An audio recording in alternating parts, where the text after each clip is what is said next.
So hello po mga kalingap, welcome back po ulit sa ating YouTube channel. So ayan po ngayon, maulan po ngayon mga kalingap. Ayan po, medyo maulan po ngayon dito sa Daet. At ngayong araw nga po mga kalingap, pinaasahan po natin ang magiging travel po nila Kalingap Rob kasama po ng Chomcor at iba nating mga kaibigan. At ngayon po mga kalingap, habang hinihintay po ako dito sa labas, nakita ko po yung message ni Kalingap Rob tsaka ng mga K-boys dun sa GC po namin. And naging tawag ito, bigla namin nakita yung isang post sa social media kung saan po may in-upload po na video ng EDSI na hindi pa po i-upload o na-upload mga kalingap, hindi pa po na-upload. Meron na agad nag-leak na video o video clips galing po sa vlog ng EDSI.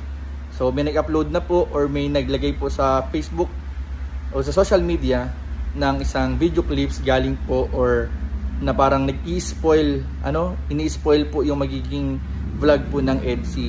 So syempre mga kalingap, tayo bilang isang Kalingap Reactors po, mga kalingap, isang kaibigan at kasamahan nila Kalingap Rob, nila Kalingap Edu, at syempre sumusuporta rin po tayo sa mga vlog ng Team Kalingap.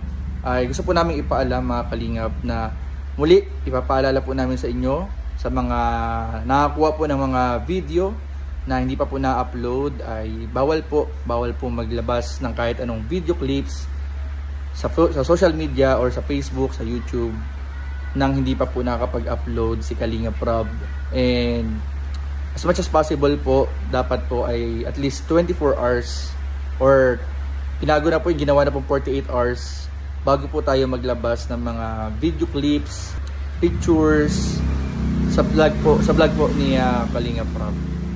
So ayun po mga kalingap, so paalala po muli na bawal po tayong maglagay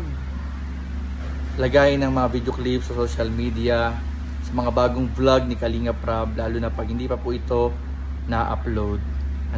So sana po sa mga makakita po nung video clips na to, yung video clips po nito sa Facebook or social media, comment po kayo, pakisabi po na bawal pa po iyan i-upload, bawal pa po iyan ilabas kasi hindi pa po na-upload ni Kalingap Rob yung vlog ng EDSI dyan sa part na yan po, o dyan sa sa part na po na yan ng EDSI. Kung kanino man po yan ang galing, kung sino man po yung pinaka-source po niyan, ay muli po ang paalala po natin na mag-ingat po, ingat po kayo sa sa pagpo-post or pag-share ng mga video clips.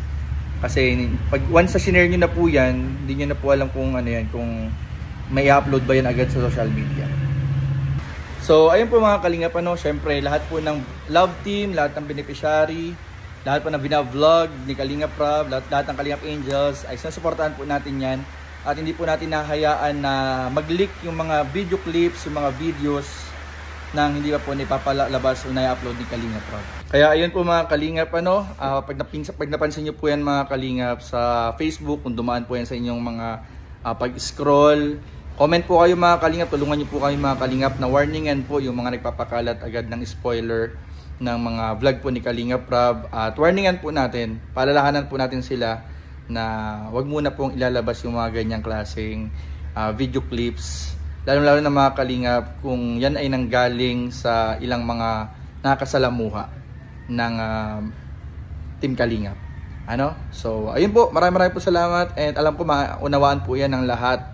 At syempre andyan din ang pagsuporta ng tambalang EDSI, ng mga supporters ng EDSI, na syempre mas magandang mapanood muna natin kay Kalingap Rob agad. Kay Kalingap Rob muna yung mga videos, mga bagong vlog ng tambalang EDSI. So yun lamang po, patuloy po natin suportahan syempre si Kalingap Rob, Kuya Val, Ate Edna, Kalingap Edu, Biancy, at lahat po ng mga kasama po natin sa Team Kalingap, mga love team, Kalingap Angels, beneficiaries, K-boys, at lahat po mga Kalingap, supportahan po natin lahat. So yun lamang po, at maraming po salamat sa panonood. Please don't forget to like, comment, share, and subscribe sa ating mga video. Maraming po salamat. God bless. Bye-bye.